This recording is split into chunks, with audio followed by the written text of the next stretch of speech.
Gandang gabi mga masters, bali ngayon po ay 4 na videos po ma-upload ko po sa aking YouTube channel. Tama nga mga masters, 4 na videos nga po ma-upload ko po. Yon, what's up mga masters? Nandito na naman tayo sa panibagong araw, panibagong kabanata na naman ang pagsasama-samahan natin ngayon guys.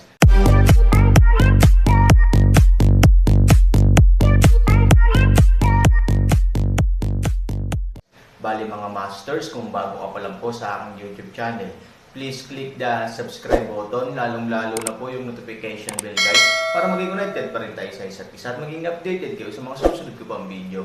Bali mga masters, bago natin umpisahan ng kwento ay mag-shoutout po muna tayo para sa mga solid nating tagapakinig. Shoutout kay MF2 at shoutout kay The Gamer Pahardo. Yun na nga mga masters, no? Bali hindi na ito patagalin. In 3, 2, 1, let's go!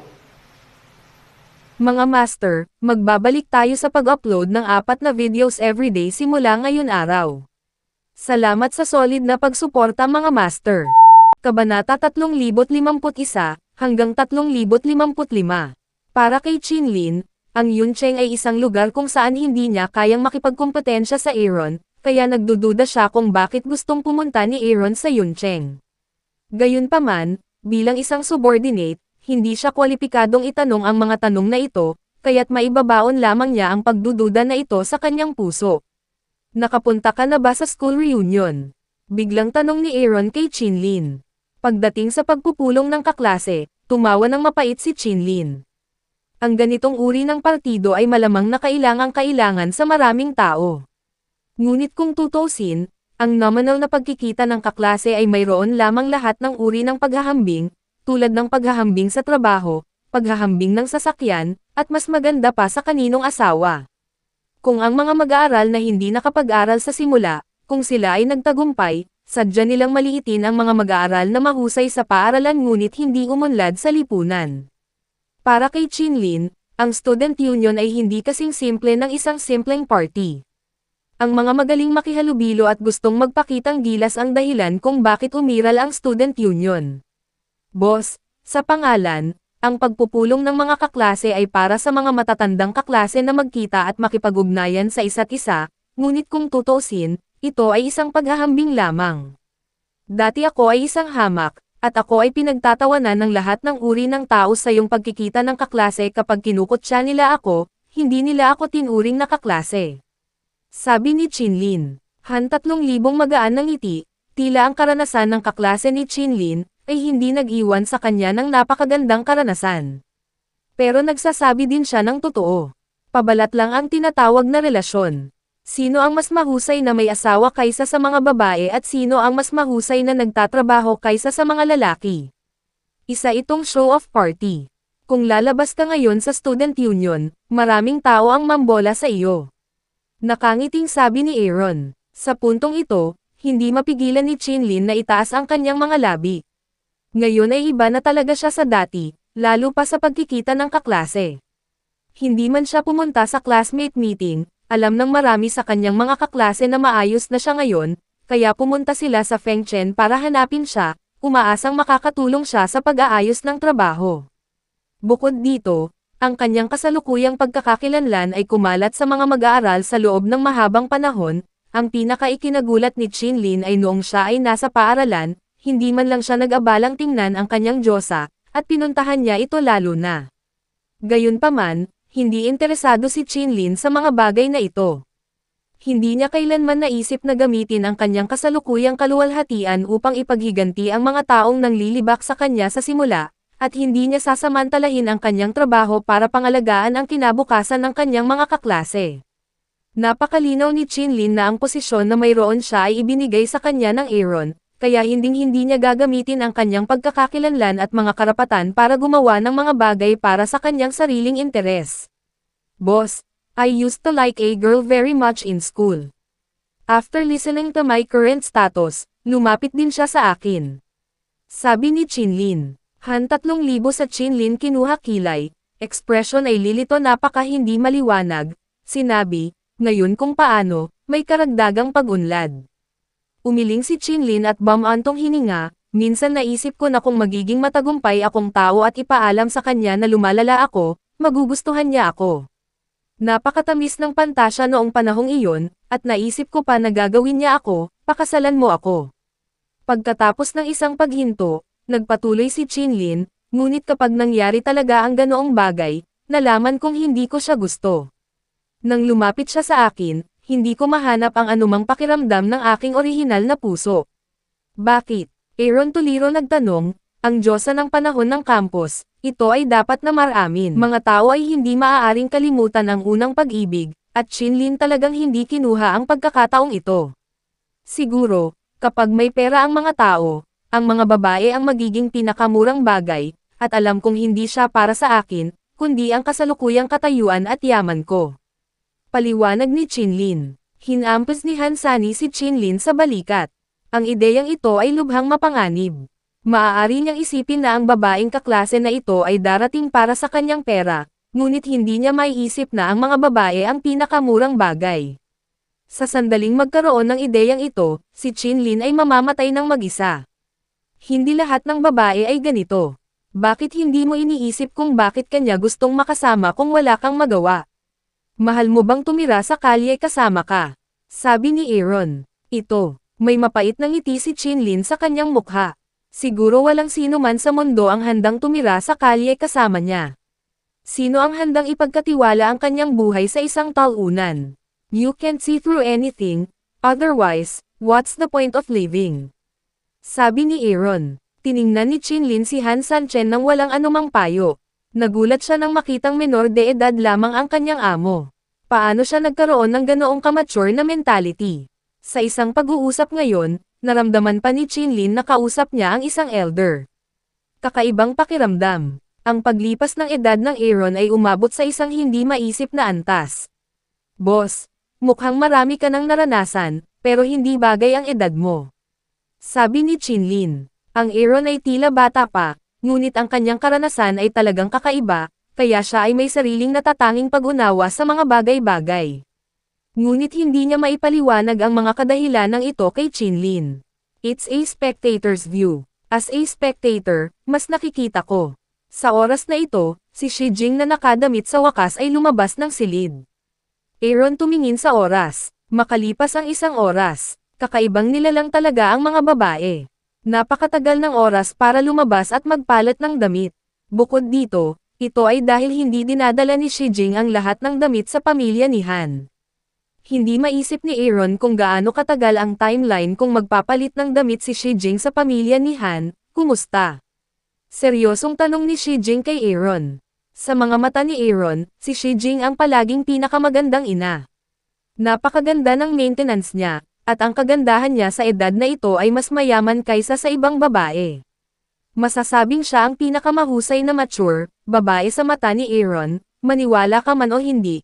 Kahit na panghugas ng pinggan sa iyo, hindi ito magiging pangit, nakangiting sabi ni Aaron, kung gagamitin mo ang bibig na ito sa Nangang Chenkyo, hindi kanya tratuhin, masama. Walang imak na sabi ni Shi Jing. Walang kakayahan ang Aaron na pasayahin si Nangang Chenkyo. Hanggat payag siya, masasabi niya ang mga nakakabigay puri na salita na mas sarcastic kaysa kay Han Jun, ngunit hindi niya ito gustong gawin. Bukod dito, ang pangunahing dahilan ng pagtanggi sa kanya ni Nangang Chenkyo ay hindi dahil walang matatamis na salita ang Aaron, kaya kahit sabihin ang mga salitang ito kay Nangang Chenkyo, wala itong silbi, hindi niya ako gusto dahil nanalo ako. Huwag sabihin kung ano ang gusto niya, sabi ni Aaron. Mabilis na itinigil ni Shi Jing ang paksang ito. Pagkatapos ng lahat, ayaw itong banggitin ng Aaron. Ayaw niyang magkaroon ng magandang araw dahil sinisira ni Nangang Chenkyo ang magandang mood ni Aaron. Si Chinlin, bilang isang driver, ay nagmaneho sa Longho Villa. Habang nasa daan, tinanong ni Chinlin si Aaron, "Boss, kailangan mo bang kamustahin ang Longho Villa? Kakilala ko ang taong ito, kaya dapat kong ayusin ang pinakamagandang banquet hall." Ang Longho Villa ay isang high-end na lugar ng pagkonsumo. Isang mababaw na routine ang panonood ng mga pinagkainan. Kaya sa opinyon ni Chinlin, ang ganitong uri ng pangkalahatang pagtitipon ng mga kaklase ay hindi maayos sa Longho Villa. Gayunpaman, sa kasalukuyang status ng Aaron, dapat niyang makuha ang pinakamahusay saan man siya magpunta. Hindi, ako lang ang kasama ngayon. Sabi ni Aaron. Shi Jing glared sa Han 3,000 isang mata, Sinabi, ano ang samahan ng bisita, sabihin kaya pangit. Aaron nangunot na bibig, hindi niya ito tinatawag na kasamang bisita kung ano, at hinayla siya ni Shijing, malamang na gusto ring kumita ng mukha para sa sarili. Bakit hindi mo ayusin? Pansamantalang tanong ni Aaron. Hindi naman kailangan. Ang classmate meeting ngayon ay pinatawag ng monitor ng taong iyon. Mahusay ang pag-unlad niya sa ibang bansa, kaya hindi siya mawalan ng mukha. Sabi ni Shijing. Biglang hinawakan ni Aaron ang kanyang baba at tumingin kay Shijing sa paraang nag-iisip. Si Shijing ay hindi comfortable sa kakaibang mga mata ni Aaron, at sinabing, anong ginagawa mong kakaibang nakatingin sa akin? Ma, alam ba ng tatay ko ang monitor mo? Tanong ni Aaron. Ang pagtukoy kay Han Cheng, bahagyang natarante ang ekspresyon ni Shijing at sinabing, paano niya malalaman na matagal na tayong hindi nagdaos ng pagpupulong ng kaklase, at wala akong pagkakataon na kunin ang iyong ama. Tumanggaw si Hansani na parang matandang Diyos at sinabing, dapat hindi ordinaryong tao ang monitor na ito. Inay, hindi mo siya gusto noon, di ba? What are you talking about? Ang lakas ng loob mong asarin ako. Ang kulit mo. Si Shijing ay tumingin kay Aaron ng masama at nagbanta. Ang Aaron ay hindi natatakot sa mga banta, na may hindi tiyak na ngiti sa kanyang mukha. Huwag kang mag-alala, sikreto ko ito at hindi ko ipapaalam sa kanya. Tinitingnan ni Han Sanchen ang bagay na ito ng may pusong nanonood ng mga biro, dahil hindi niya akalain na bibigyan ni Shijing si Han Cheng ng berdeng sombrero dahil sa isang monitor. Bukod dito, ang kanyang dating unrequited love, even love, is worth recalling. Makatwiran para kay Shijing na magkaroon ng ganoong pagganap. Ano pa, nakatitig si Shijing sa mga mata ng drum, halatang mayroon ng kahulugan ng homicide. Han 3,000 mabilis na ginawa ng isang bibig aksyon, sinabi niya ay maaaring kontrolin ang bibig. Si Shijing, na binanggit ni Aaron, ay medyo kinabahan. Sa oras na iyon, mayroon siyang lihim na pagmamahal sa monitor sa klase. Kahit na lumipas ang maraming taon, mayroon pa rin siyang tiyak na bigat sa puso ni Shijing, para makita niya agad ang kanyang lalaking Diyos maraming taon na ang nakalilipas. Mahirap iwasan na may kaunting tensyon pa rin si Shijing sa kanyang puso. Kapag mas malapit ka sa Longhovilla, mas mababa ang trapiko sa kalsada. Gayunpaman, kung makakakita ka ng mga sasakyang dumadaan, dapat itong mga mamahaling sasakyan. Ipinapakita rin nito na ang mga taong makapasok at makalabas sa Longhovilla ay mga taong mayaman man o mahal. Kapag ang mga sasakyan ay nagmaneho papunta sa parking lot ng Longhovilla, ito ay mas katulad ng pagtingin sa isang luxury car exhibition. Ang milyong klase ng mga kotse dito ay partikular na hindi mahalata, kahit na walang pakiramdam ng pagkakaroon. Langit para sa mayayaman. Pagkababa ng sasakyan, sabi ni Aaron na may buntong hininga. Boss, walang masama sa paggamit ng langit para ilarawan ang Longhovilla. Nakangiting sabi ni Chinlin. Oh, mahirap ba? Ano pa ang masasabi ko? Ang Aaron ay isang kahanga-hangang tao. Tiningnan ni Chinlin si Shijing. Parang may mga salitang mahirap sabihin sa mukha niya. Si Shijing ay masyadong interesado kung bakit sinabi yun ni Chinlin. Seeing his worries, she said, "Don't worry, speak boldly." Curious din ako, boss. Para sa mga lalaki, ano pa ba ang matatawag na langit? Malabong sabi ni Chinlin. Naunawaan kaagad ni Aaron ang kahulugan ni Chinlin, kung mayroong ganoong serbisyo, ang salitang langit ay talagang angkop. Si Shijing ay may masamang tingin sa kanyang mukha. Bilang isang babae, natural na hinahamak niya ang ganitong uri ng paglilibang sa mga babae. Ngunit ito ang normal na sitwasyon sa isang sulok ng lipunan. Kahit disdain niya, hindi niya ito mababago. Manong, walang magandang bagay, Aaron. Kung magiging ganito ka sa hinaharap, huwag mo akong kilalanin bilang isang ina. Sinabi ni Shijing kay Aaron. Kalmado ang mukha ni Hansani. Kahit na mayroon siyang ganitong kahilingan, hinding-hindi niya gagamitin ang ganitong paraan. Kung tutusin, napaka-prosperous ng kanyang peach blossom lock. Paano niya magagamit ang pera para matugunan ang mga bagay na ito? Higit pa rito, ang pagnanais ng Aaron para sa aspetong ito ay nasa Ivory lamang. Maging sina Chien at Aaron, na labis na nagmamahalan noong panahong iyon, ay hindi nagpatinag kahit kaunti. Ang mga ordinaryong babae ay mas maliit ang posibilidad na magkaroon siya ng ganitong uri ng pag-iisip. Ako ay isang tao sa pag-ibig. Sabi ni Aaron. Boss, kailan kita masusundo? Nakatingin sa mga mata ni Shijing, gusto lang ni Chinlin na tumakas sa lugar. Sa bagay, medyo hindi kontento sa kanya ngayon ang nanay ng amo. Hintayin mo akong tumawag, sabi ni Aaron. Oo, nagmaneho si Chinlin at tumakbo palayo. Pumunta si Shijing sa Aaron at sinabi sa kanya, hindi ka isang mabuting subordinate. Dapat ay mas kaunti kang makipag-ugnayan sa hinaharap. Walang magawa si Aaron at sinabing, Ma, wala po siyang ginawa. Nagsabi lang po siya ng totoo. Hindi ko po masabi sa inyo ang totoo. Anyway, hindi ako papayag na iligaw kanya. Matigas na sabi ni Shijing, okay, alam ko. Anyway, aalis na ako sa Yanjing. Hindi na ako makikipag-ugnayan pa sa hinaharap, sabi ni Aaron. Alam ni Shijing ang tungkol sa pag-alis ni Aaron mula sa Yanjing, ngunit hindi pa siya nagtanong ng detalyado. Ngayon lang siya nagkaroon ng oras para masatisfy ang kanyang curiosity, napakaganda mo sa Yanjing. Bakit mo gustong pumunta sa Yuncheng? Nalaman ko na ang Yuncheng ay isang maliit na ikatlong antas ng lungsod na kakaibang tinitingnan ng Shijing ang Aaron.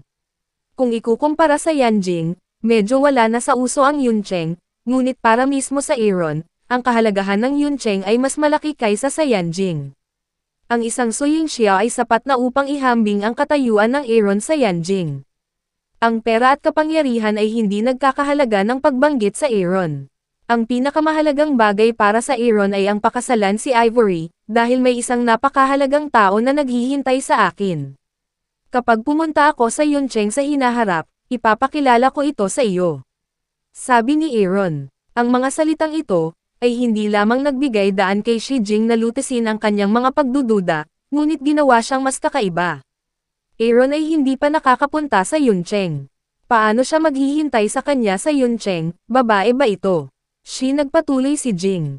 Alam ni Aaron na kung kinumpirma niya ang sagot, mas mag-iisip si Shijing, ngunit sa malaot madali, malalaman niya ang tungkol dito.